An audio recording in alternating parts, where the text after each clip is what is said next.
for me, it was always plan B.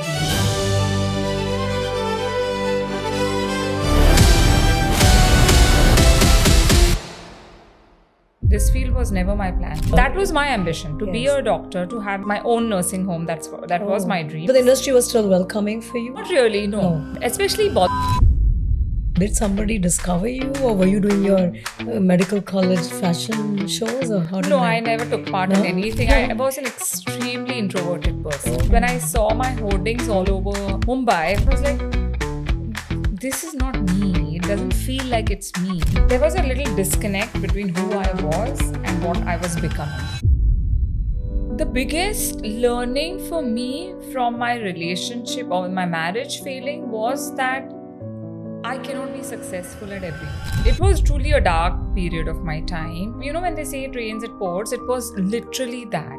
And that was a very, very difficult time for me. I think what made me survive that was the children. I have not forgotten any of the hardships or the difficulties that I went through. However, the emotional baggage that came with it is now not there. There is no CTRL delete, like I say, in our minds. If I am carrying a backpack with all those worries or all that negative charge or emotions, I will not be able to run. One of the main benefits that I got from participating in Bigg Boss season 3 was this, wanting to be a psychologist. What kind of propelled me was the fact that Bigg Boss used to give us tasks. The way everybody reacted to that task and what came out of that. And I was like, it's the same thing. Why am I behaving like this, and why is this person being so negative, or this person is so positive? The real work was?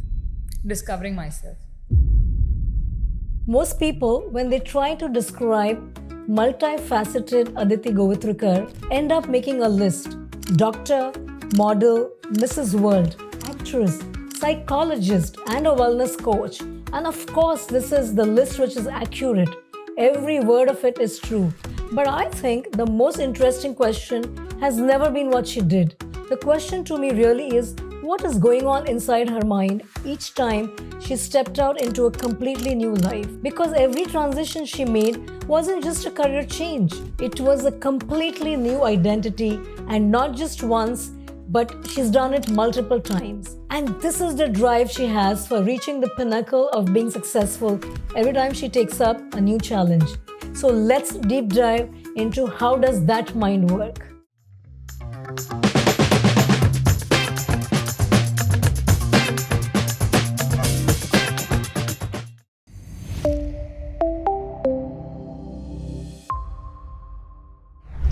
Aditi, thank you so much for coming to my show today. It's my pleasure. Absolutely my pleasure. Thank you. So I was just going through your journey, and that's where I'm very keen and curious because Aditi, as women, we are always told that we are multitaskers.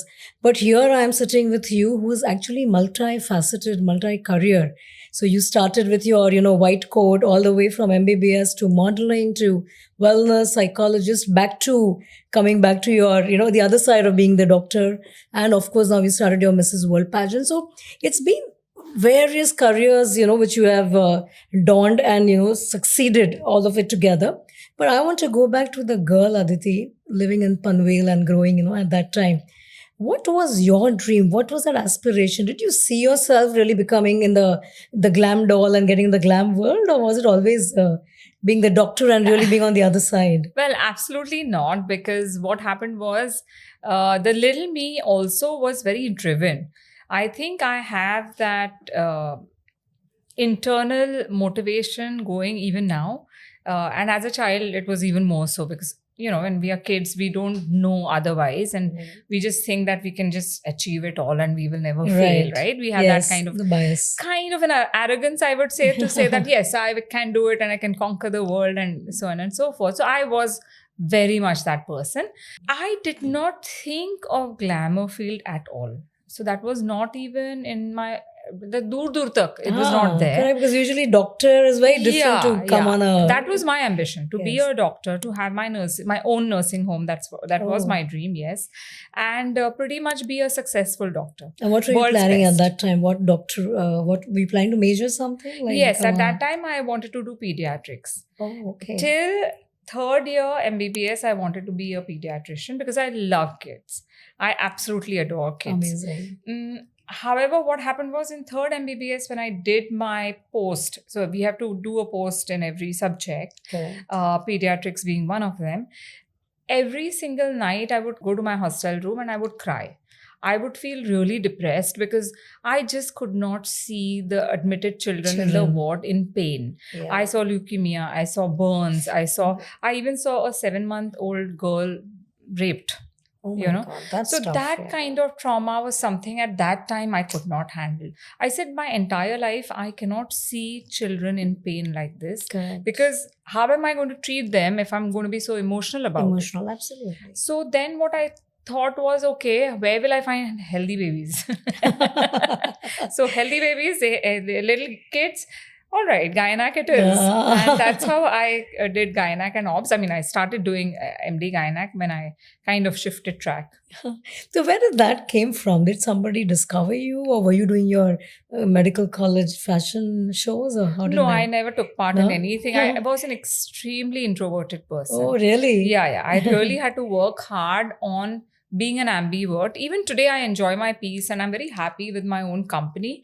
However, being in this field of glamour, one needs to be a little more kind of outward facing, and you have to be out there. Correct. And things like that. And which to me, I realized that to be a success in the world, you have to have that skill, which can be learned, which I did. Absolutely. Which I did.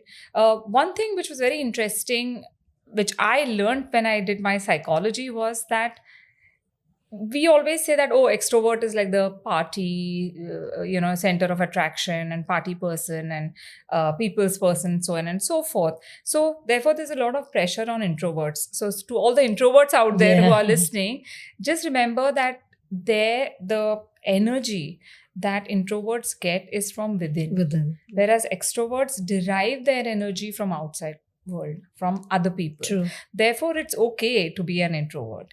So that kind of put my mind at ease to a large extent to say, hey, you know what? I don't need to be out there and I don't need to put that pressure because it didn't make me happy. Correct. I am not a person who can be, hey, hi, and yo, and I'm not that person, right? Correct. So you don't want to force yourself to fit in all the time. No, it's a pressure I don't. then. Yeah. But now, luckily, because of all this work that I have done on myself, I'm so comfortable in my own skin that I'm fine. But what happened when so how did you get discovered for modeling, and what was your decision in the mind? Because when you are an introvert, and then back then you didn't have this whole insight, confidence, right? So how the confidence. So and really, like when I read, you said that coming to Bombay by itself was a big thing for you. Yeah. So from then on to really go on a stage, become on a supermodel stage. So what happened with the parents when you said that, okay, now I'm just completing my MBBS, but I'm not going to practice and this is the world I want to be. So how was your family looking at it when you just made that decision? So that decision came much later. I won Gladrag's supermodel contest. I did quite a few ads. I did a few music videos as well. That time you were still studying? I was still studying that time, yeah. And then I got into Gynec, MD Gynec. And then work just started coming. Like that, there was just so much work without me even stepping out to say that, hey, I would like to be part of this project, etc. That I never did that. But then there came a point where it became a little. I started feeling guilty because as a houseman, we have a lot of work in the hospital. Yeah, I mean, how are you managing from your that's exactly. So your lab coat or your doctor coat to suddenly a ramp? It was crazy because most babies also decide to come out at night, right? Yeah. So whole night I used to be up. The next day I used to do my rounds, go for shoot. Fortunately, my co-housemen and my seniors, registrars, etc., they did help. They had to do my share of work. That's what put that guilt in me, like my work somebody else has to do. And it's not fair. I mean, it is my share, right? Then I went to Dr. Davar, who was my HOD, and I told her that this is the dilemma. And she knew, obviously. I mean, I had taken her permission to model. And then she said that, look, this opportunity is something that has come your way. Very few are fortunate to be so successful. Yes, that's true. So she said, take a year off and see where it takes you and then come back and continue. Then I went and met my parents because my parents live in Panvel and I was in Mumbai, of course. When I told my dad, so he just looked at me and he says, if that's what you want to do, you do that. Just make sure that you take care of yourself, because we don't know how to protect you in that world. Correct. We So, hear yeah, things yeah. and nobody in our family is in that line. So I don't know what guidance to give you. So you're pretty much on your own. True. And you're leaving a field which you have worked really hard for, Correct. into going into a field where there's no guarantee. So if you want to take that chance, take it. So that's what he said. Because they've never put pressure on either of us, the three of us, to do like, okay, you have to be a doctor, you have to be. They didn't do that with us. We were allowed to do whatever we wanted to do, as long as we were doing our best, Correct. in academics. So that freedom and that, but yeah, it came with a lot of, was it fearful initial years to get into this very unknown space? And it's sometimes also not safe for women. A lot of stories around, how you're treated or the demands. Yeah. So did you feel that pressure, or did you feel the... Not in modeling. Not in So when I did tons of ads, television Initially, ads, yes, TVCs. I did a lot of music videos. I also did a lot of ramp shows and a lot of events. When it came to films, I was fearful. The rest of the three, the fear was not about anything else but about me, to be putting myself out there and look confident and look good and, stand tall. That was the pressure I'd put on myself. Whereas Bollywood was a different kind of fear altogether. So that winning Miss Gladrag, the supermodel, I think that would have really changed your whole outlook towards that industry. And did you want to then do more? So Gladrag supermodel contest I did before I got married. That was a Miss contest. That's what set the ball rolling, Correct. That gave me a confidence, but it felt like I was an outsider. I didn't feel like, not that outsider from the field, but as a person, for me, it was like out of body experience. It's like when I saw my hoardings all over Mumbai, which Maureen Vadia was very kind to do so, and put me on the cover of the magazine. And I saw that on the stands, and I was like, this is not me. It doesn't feel like it's me. Oh, did really? So it's usually you see, and when you hear stories, that fame really gets into people's mind, right? Usually, because it took a long time for me to get that fame into my mind. Yeah, and which is in a way not good, because I should have owned my success. For me, it was always like, theek hai. I mean, it's part of life. I treated it not frivolously, but more like I said, that there was a little disconnect between who I was and what I was becoming. So was it because it came from your self-doubt or imposter? Did you feel like an imposter coming from wanting to become a doctor, and now you're suddenly here and not able to? Because that's, I hear a lot of women, and we go through that, that imposter syndrome, because a whole lot of self-doubt. Am I really fitting in this place? Is it really for me? So did it come from that side of... I wouldn't say it was an imposter syndrome. It was more to do with the fact that my trajectory for my life, what I had decided in my head, was to be a doctor. So it was not like so when I succeeded in Gladrags, or I started being paid the most in the modeling field as a supermodel, or as a ramp model, it didn't feel like I didn't deserve it. I very well knew I deserved it. It's just that it was like, is this like that Aditi that I am? That Aditi, you are. So there was a disconnect with myself, not with the fact that whether I deserve this success or not. So tell me, so you had multiple identities: Miss World, doctor, wellness expert. Which one is your best that you really enjoy? The role that I enjoy the most in my life is being a mother, because that fulfillment is very different from the work that I do. So that is the role I enjoy the most. And I mean, other roles I enjoy as and when, one at a time kind of a thing.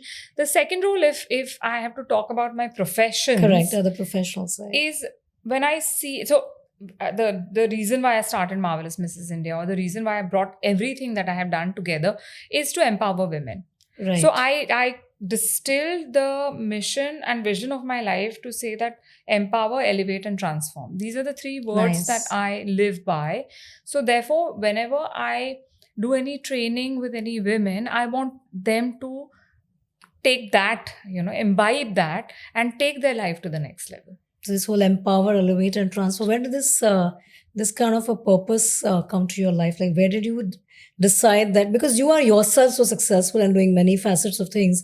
So when did that purpose that become your purpose to? So I read this book called Viktor Frankl's Meaning of Life. Yes. That's the book that kind of motivated me to say that if this person being in prison, can live his life so in an enriched manner, what am I doing? What is the purpose? And we all go through that existential crisis, and I did that happened to me as well, where I used to do a lot of introspection to figure out who am I, what am I, why am I here on this planet.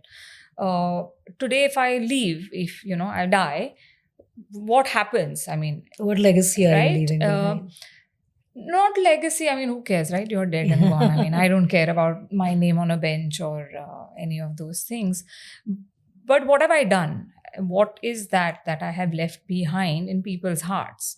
That got me to kind of write down a few. I did a fair amount of writing, and then I wrote a few words. So there's that whole exercise that I put myself through to see what resonates with who I am and what I want to do in life. So do you see this happening with people who really attain success and suddenly you feel that whilst I'm already there, you feel lost and you now are looking for more meaning to life? Is that I don't think it happens with everybody, but with some, yes.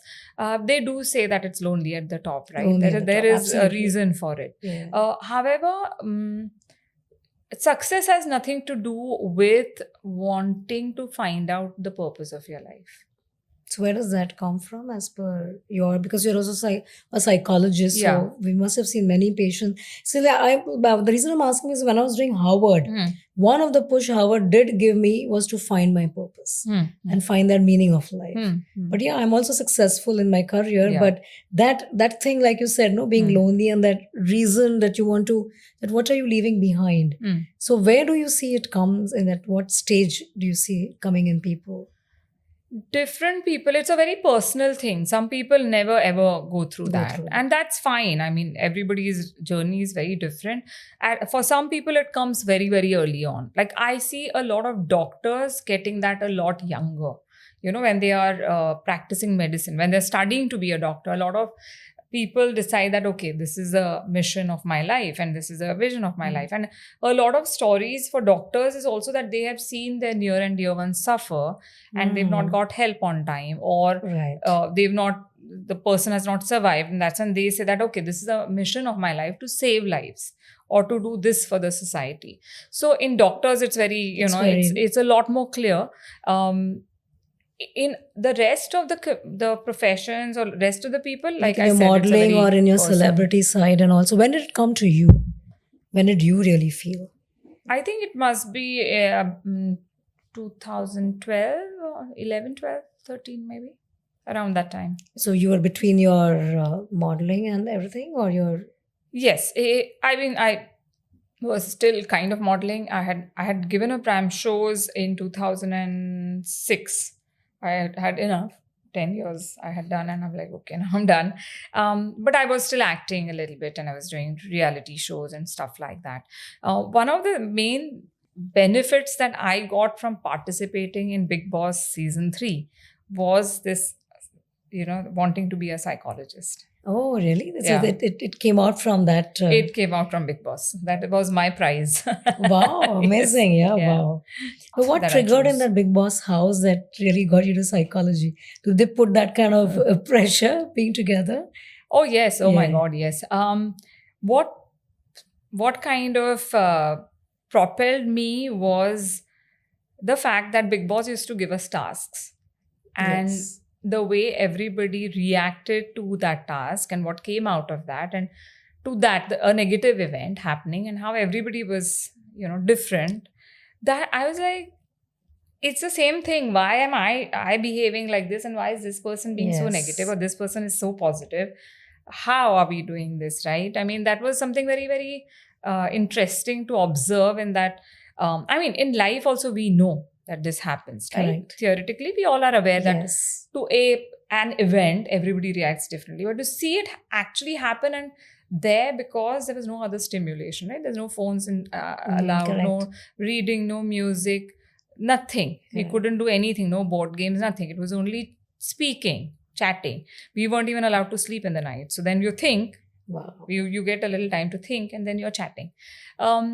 So that was a very, very interesting observation, and that's how that kind of nudged me towards psychology. And then I said I have to do something. about it. Interesting, because you being a doctor, and there's a intellectual side to you, and there's also the whole glamorous and the other side to you, the modeling and that. I want to talk to you about the resilience side, with you. So that you also went through. So because you were by the time you were acting, you also were married, you had children, you had kids, and you were also going through. So did that pressure bring another pressure in your personal life eventually that started, because see, I see a lot of women who are successful, and I can talk about myself, that does bring pressure in your relationship. So did you have to go through that because you were outside working, acting? Of course dealing? it does, because we speak about balance, right? Work-life balance, and to me that it doesn't work. I mean, it's like you have too many balls in the air. It's very difficult to constantly and then be like rooted and calm and poised. It's not possible. You are going to drop something. Yes. There is always a trade-off. So people who say, oh, there is a fine work-life balance that one has to maintain to get be a successful or top of the, in your profession, you reach the top and still be a great mother and a great housewife and a great daughter-in-law and a mother and a sister. And it's not possible for anybody. I agree. For no human being. So this unnecessary pressure that is put on a woman or a human being to say that you need to be successful in everything is just not possible. However, what I have realized is if you plan a little properly, if you do your time management in a very smart manner, you can have everything. How so is that if you have a strong relationship, say I have a very strong relationship with my son. I'm just giving an example. Right. And today it's Gudi Padwa, right? Right. He just got his new bike, by the way. Oh. So we did the puja, and I said, okay, I'm not going to have lunch with you, but I'm going to go finish the podcast, and then we will spend some time together. Now, because I have a strong connect with him and a strong relation, he understands. And he's like, yeah, that's absolutely. I mean, there's no question of him even saying, but how can you, go when it's a holiday and whatever? Because he understands. He understands. And that comes from the fact that we have a strong bond or communication. So that needs to be built when you are not working or when there is not too much pressure, because there is always ups and downs in work. There is always, especially in my field, I speak for myself, that in our field, it's not like you have work all the time. There are time periods when you're sitting at home. True. At that time, then if one connects, so everybody needs to figure out that fine balance. That balance, yeah. So that is what I think works the best. My 2-bit. So Aditi, when you became Mrs. World, and back then Mrs. India was not even, it was not even there. But that same year, the Femina Miss India was big, and the Femina Global, where you said you had Priyanka, Lara, all of them at the same time. So was there any bias, like whilst you may have got the press and you would have got the attention, but when it comes to monetizing projects, big canvas, big films, was there any discrimination, or it was all, same? Did you feel that you could have got more? There was a difference. There definitely was a difference, because one has to acknowledge the fact that Miss India has been around, and the awareness of Miss India in our country has been there for years. True. So Miss India, the awareness was a lot more. Whereas when I won Mrs. World and I came back, it was a brand new thing. Brand new thing, yes. So that had its own moments. It had its own life, However, of course, because it was established, Femina, okay, we are inviting Miss India for the opening, or we are inviting Miss India for the ramp show. That was very different from how I went through. So that you had your own struggle at that time too. Yes. Once you also said that, sometimes you have things also go hard in life, and that's when so becoming a single mother, going through separation, and, doing all of this, what part of your identity you finally had to again rebuild? Because that's also when your professional life is taking off and a personal life is going in a different trajectory, it does take a toll, right? So was that the time when you decided that, whilst you told me Psychologist happened in the Bigg Bigg Boss. Boss house, Yes. but the overall, what change that you had to go through? The biggest learning for me from my relationship or my marriage failing was that I cannot be successful at everything. And that was a very difficult, it was a bitter pill to swallow, because I always liked to be the best in whatever I Yeah. did. I was always that person who wanted to do that. And then to face failure in such a big thing in your life, True. that was a very difficult thing for me to go through. And it was truly a dark period of my time, because my son was a preterm baby. He was only 6.5 months when he was born, and he was fighting for his life, and my divorce was Oh my happening. So it kind of, when they say it rains, it pours, it was literally that. And that was a very, very difficult time for me. I think what made me survive that was the children. They were literally the reason why So your daughter was already there. She was older. Yeah, Older. she was older. And of course, she had to face the maximum brunt of it because she was 6-7 years old. But it's thanks to them that I'm still here. Oh, I can imagine. Yeah. And it's tough. So that vulnerability, Yeah. Aditi, what did that feel? So you were really putting yourself more at work, and No, I was taking it one day at a time. I hardly worked during that time. Okay. Because the mindset was not of going out there and working. So I literally took it one day at a time, kind of a situation. Okay. And so you're a Vipassana practitioner. Where Yes. did that? So was it during that phase that you Yes, got into it? it was. It And was. now do you do it regularly, and do you really? I do. Uh, I finished 10-day wow. courses. Yeah, the goal is to do 20 days. Wow. Just that my new baby, Marvelous Mrs. India, is too young Too young. for me to abandon it for 20 days. So hopefully this year I should be again. I should be able to manage 10 So can you tell people, like including me, I've been thinking to do from some time now, but that whole thing that, oh my God, 10 days, not going to talk, not meeting, and unlike I find my energy from people. So what happens? How do people like me would have to enter Vipassana? It's important. My sister keeps telling me. So how do we do it? Since you've done it, The way to do it is do it. Just go for it. Jump into it. The reason being a very, very easy thing to explain is that we fast, right? Why do we fast? To get rid of toxins in the body, because we eat, we consume, but there is no rest that we give our system. The way your body rests or takes that kind of a break from the everyday digestion is when we fast.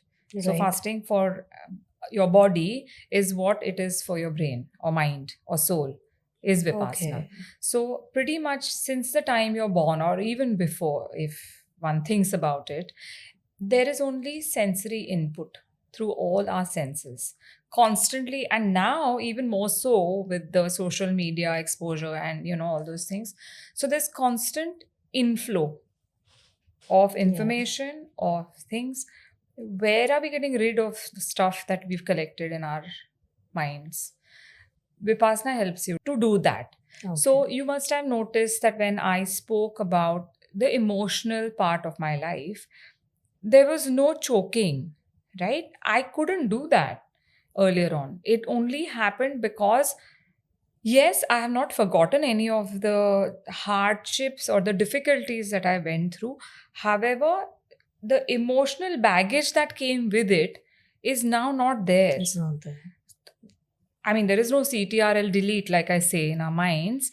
But that emotional charge, that's the emotional baggage that we carry with negative events that happen in our lives. Now, if I am carrying a backpack with all those worries or all that negative charge or emotions, I will not be able to run.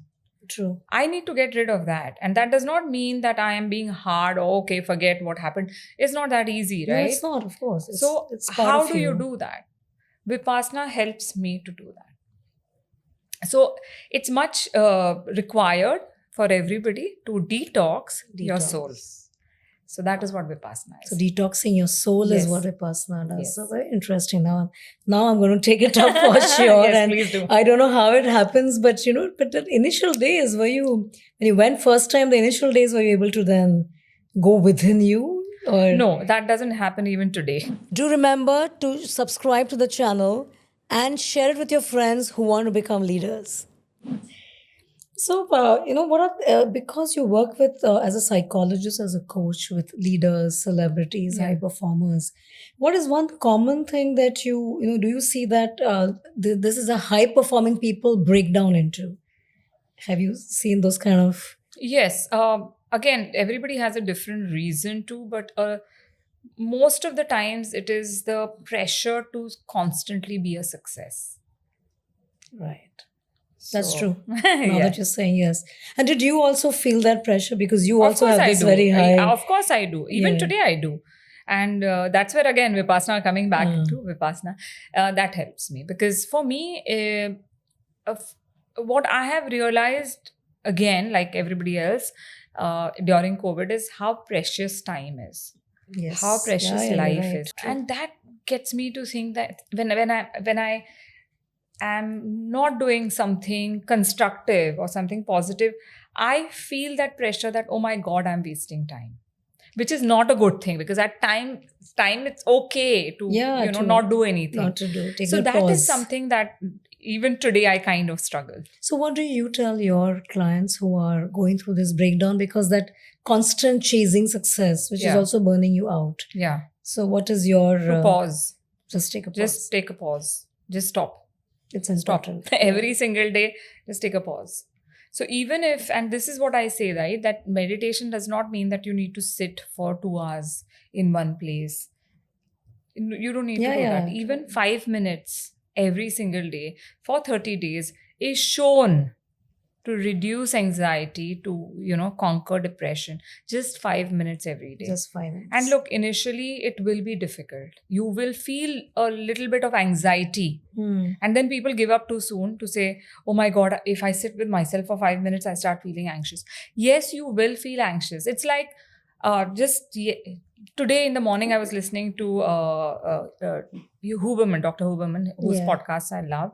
And that's what it was about, that the example that he gave is that it's like lactic acid, right? You start going to a gym, initial few sessions that you do, your muscles are sore because of the lactic acid. Yes. The anxiety is the same thing for your mind. It's a lactic acid. So sit through that, and then you will see the impact of it very beautifully. So not only to high performing people, I would say this to everybody, every single human being, that take 5 minutes out. I mean, that's not much, but you will see how difficult it is. I mean, you can't even sit with yourself for 5 minutes. Yeah. And then you expect your spouse to be with you for your entire life. Come on. So what happens to people from your industry who are constantly used to validation from the world, right? Because you're on the screens, you're on the hoardings, everywhere. And today, because of social, obviously, more and more out there. Today, all celebrities, all Bollywood, and everybody, models, they all have to be out there. Yeah. But when that stage, because that is short-lived, and when it starts fading, now we all loved Madhuri Dixit because we grew in that. Yes. Today's generation may not. Yeah. So when that starts fading, and similar for you, did that bring any fear or reinvention that what next so? Because now when you go in the industry as we age, because your industry more so, that they want youth and they want younger. Yes, I agree with you. And what I would say is this, right? That for me, why it was different from most people in my industry is because I don't think I was very insecure even when I started that, oh, will I get this project?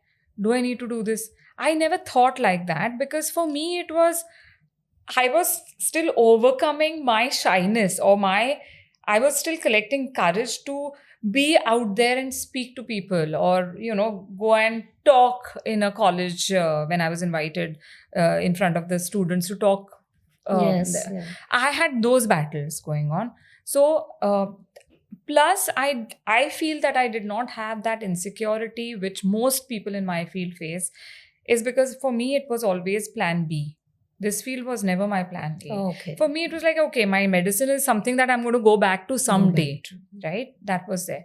Therefore, I think I was protected to a large extent from this very fishbowl kind of a life that most of us lead. Correct. So I was lucky in that sense. So you had your plan. I mean, this was you were living your plan B. Yeah. And you literally But had your yeah, plan A was exactly. So it medical was a bit somewhere. weird. Yeah. But Aditi, tell me, because you are one of the rarest one, and during that era, who was also Mrs. You were married, having children. You were also on the Elle magazine, Yeah. with your baby bump. Yeah. Way ahead. Oh, of, I got trolled for that. Yeah.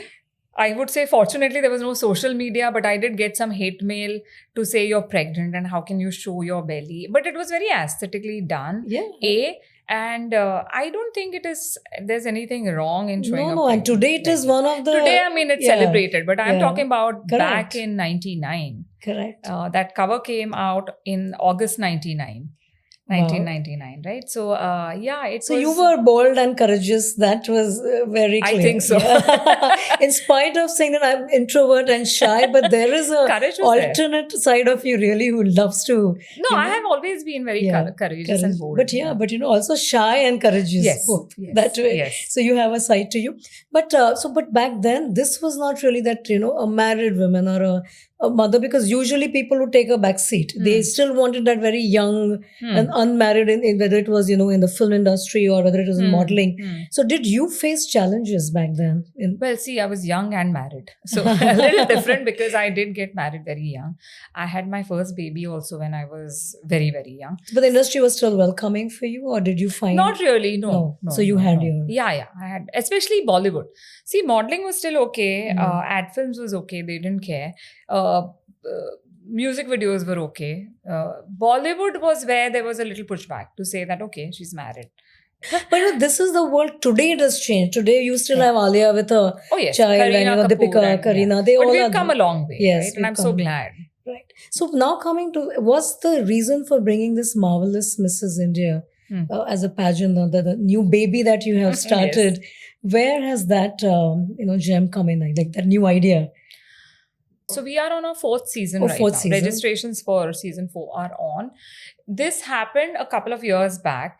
The reason for it is because after winning Mrs. World, I did a lot of judging as a jury member for a beauty pageant. Many beauty pageants over a period of time. Yeah, where at some point it started bothering me that the winner, we judges are sitting there and judging and choosing, that person is not there anywhere. And somebody who doesn't, according to us, deserve has won. And then so there changes it internally. Yeah. So that kind of started bothering me to say, okay, there is something amiss. That's not fair. Yeah. Secondly, when I spoke to the participants, I was told that, we feel like we are here to create content for the organizer, and it is not the journey that we signed up for. And what I remember my journey to be as a very beautiful journey in pageantry, in that world. So I wanted to create something like that. More authentic. Yes. So 100% authentic. So our crowns are not for sale, and the journey that we've created is very beautiful. And I'm sure all the 3 seasons participants will agree what we've created. And I do get messages even today from season 1 and season 2 girls that, how fulfilling it has been for them. So the endeavor is to make it bigger and better every year, of course. And fortunately, this year we have got the license for Mrs. World. Yes, I know. Congratulations. So, thank you. Yes. Thank you. So we are the official entry to the global field, to the global platform. Lovely. So now you're creating the end-to-end. You win in India, you take, and it's all authentic. So can you tell my listeners, Aditi, that if they have to, because see, I saw one thing, because your mission about empowering women and women at that age, I don't know if you're young and married is another story, but otherwise you're shy, you don't have the confidence. The whole pageant scene is very different in a normal, a woman's life. So how do you look at it? What's the whole journey? How does one start? Right. So that's a good question, because I encounter a lot of women who say that it was my childhood dream. And now I know I wish I can, but I know I'm not that young anymore. Yes. And, my kids have grown up. How, main kaise, how do I put myself out? I would want to. So you should. Yeah, exactly. Right. That's the point. So to them, this is what I say, that life is too short. If you've had a dream, and if that dream you still think about, take action. And we at Marvelous Mrs. India, we don't have any height, weight, skin color, language barrier, age barrier. So I've had a 72-year young Madhu Nathiani in season 2 who participated, and Meena Seth, whose 73rd birthday we celebrated Wow, awesome. during the pageant, Lovely. who participated. And Madhu today walks the ramp for many designers in Delhi. She's from Gurgaon. And Lovely. Meena Seth is from here, and she is a rock star. She was always smiling, irrespective of whatever time we were rehearsing. She would always be dressed up and, happy soul. Happy, yes. She's a happy soul. So we've had a 72 and a 73-year-old participating to fulfill their dreams. Correct. So if they can, why can't you? Right. Right? So that is So amazing. So, but this is, so how do you, so the journey is how that, is it like, and I'm just giving you an analogy of Miss Indian Idol. Yeah. They go to various cities and Yeah. they choose. Yeah. Is that how you do? You go to separate cities or everybody has to come to We Bombay? made it very easy. It's online. So it's online. So the audition is online, and we do intense training. So I've also developed a mentorship program. Okay. And I train each and every girl myself. So I do one-to-one sessions, which are 100% confidential, so that they can unload or unpack the emotional baggage that they carry. That allows them to have that Freedom, yes. A free flowing, mind. Yes. and then in person, so one before the pageant, we do a online session every single day with other mentors. Okay. So we cover. So then people just to walk that. So is there some website that I Yes. given and you will have the steps? Yes. that, So either you can DM us, either my profile or Marvelous Mrs. India, or there is a website, marvelousmrsindia.com. So that's the easy way to reach out. And then the team gets in touch and gets you to fill the form, the audition form, after which we audition them. And if they're selected, then the training So in the starts. audition, what do you all look at?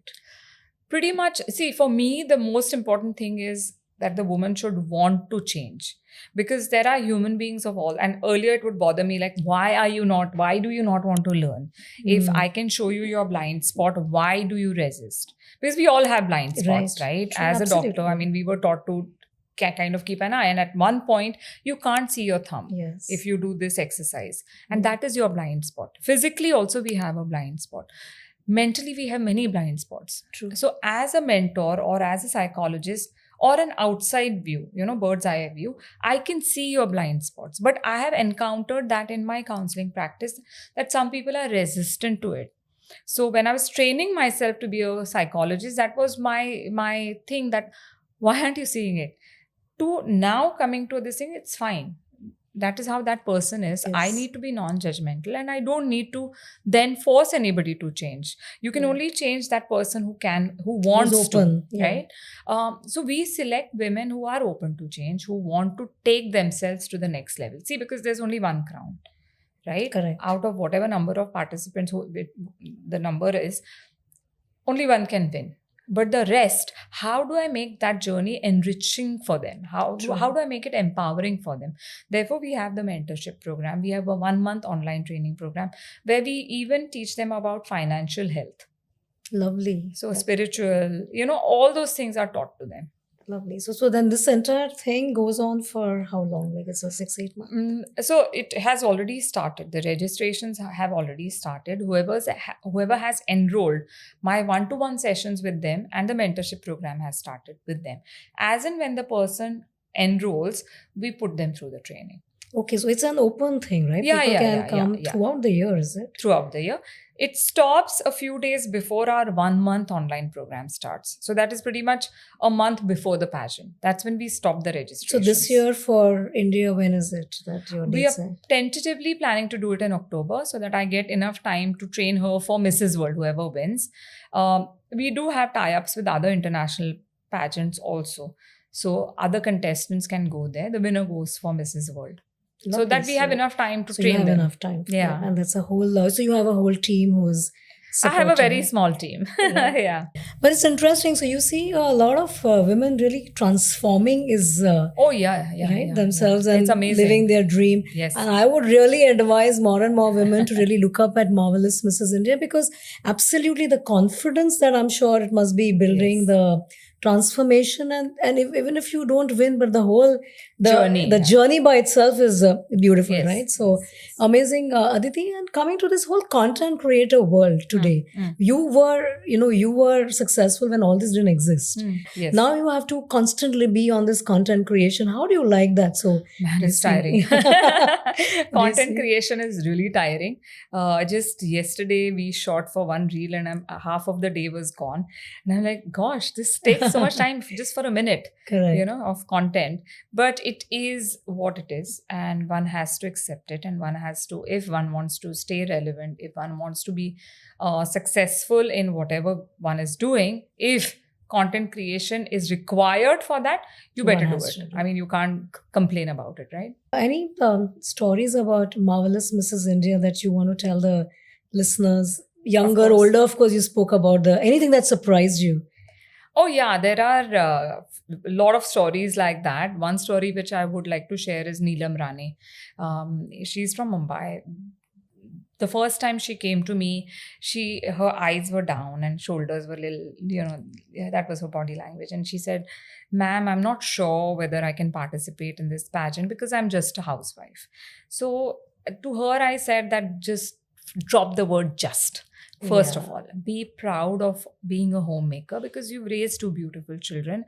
And frankly, running a home is not an easy task. Absolutely. Right? And you don't even get paid for it on the side. So it's not easy, but you've done that successfully. So absolutely, you're a perfect fit for this. Absolutely. Come on board.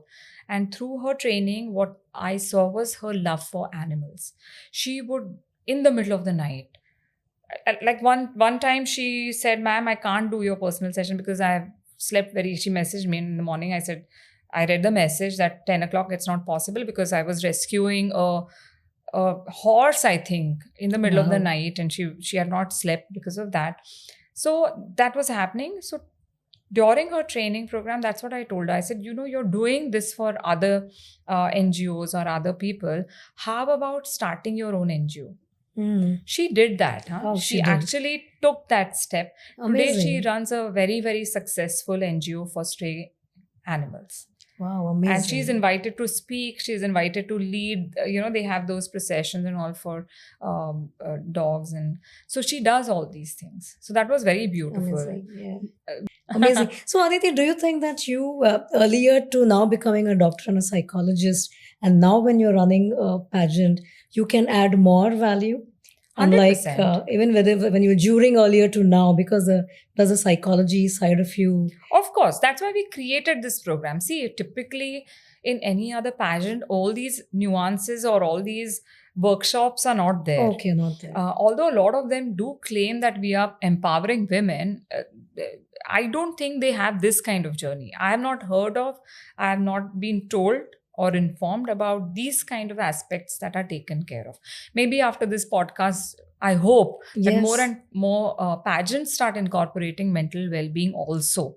So it's important. Today it is absolutely, and you're breaking barriers, you're making them achieve some of their dreams outside of the platform. I think that's amazing. And on that note, I'm going to get into a rapid fire, more fun. Sure. We've had so the identity you found hardest to step into: doctor, model, actress, or psychologist? I think a psychologist, because there one has to own your own space. You have to face your own fears and then be capable enough to handle somebody else's emotions. Right. And hold that safe space for the other. Yeah, wow, interesting. But on that note, I do want to ask you, I did see, and I also believe that you have to show up.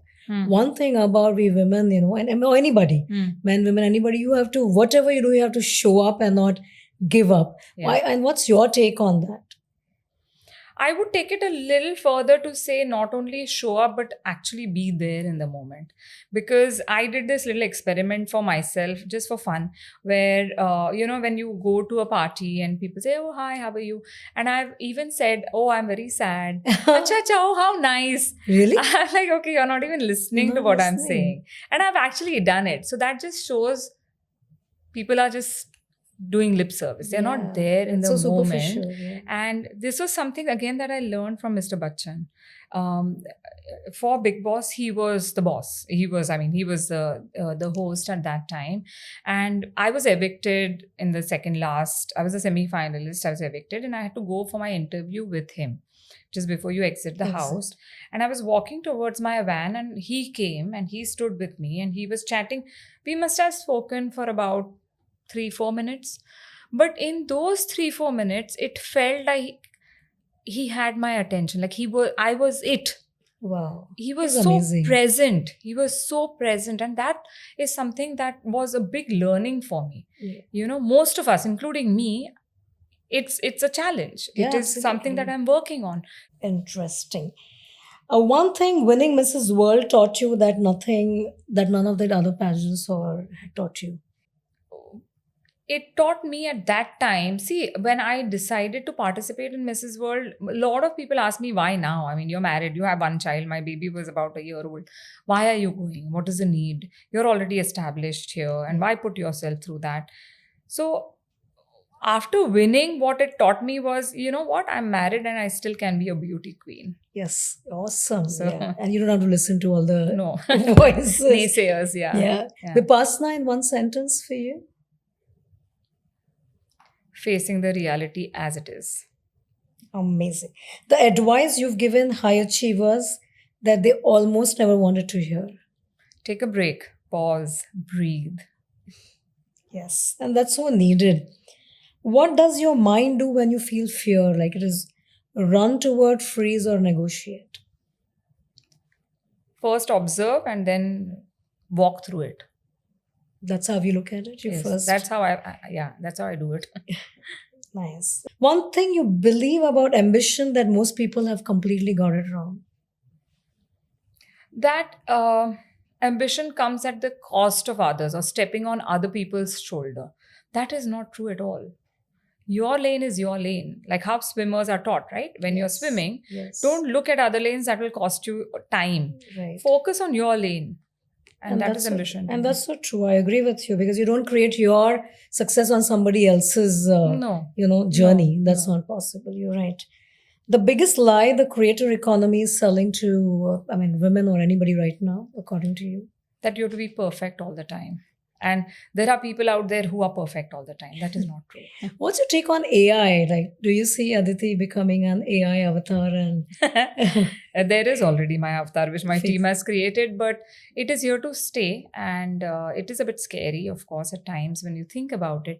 But the thing is to adapt to it and make sure that you don't not think for yourself. Because I see that happening a lot. Where everything, you don't apply your mind. What happens is, and oh my God, this can be a whole podcast in itself because I love brain health. I love longevity. I love anti-aging, especially where brain is concerned. AI is going to blunt your brain. And if you don't use it, you're going to lose it. That comes with its own plethora of illness and diseases. So allow AI to do its work. Use it. Make sure you don't lose it for yourself. Very interesting. Something you've completely stopped caring about that once you thought was essential.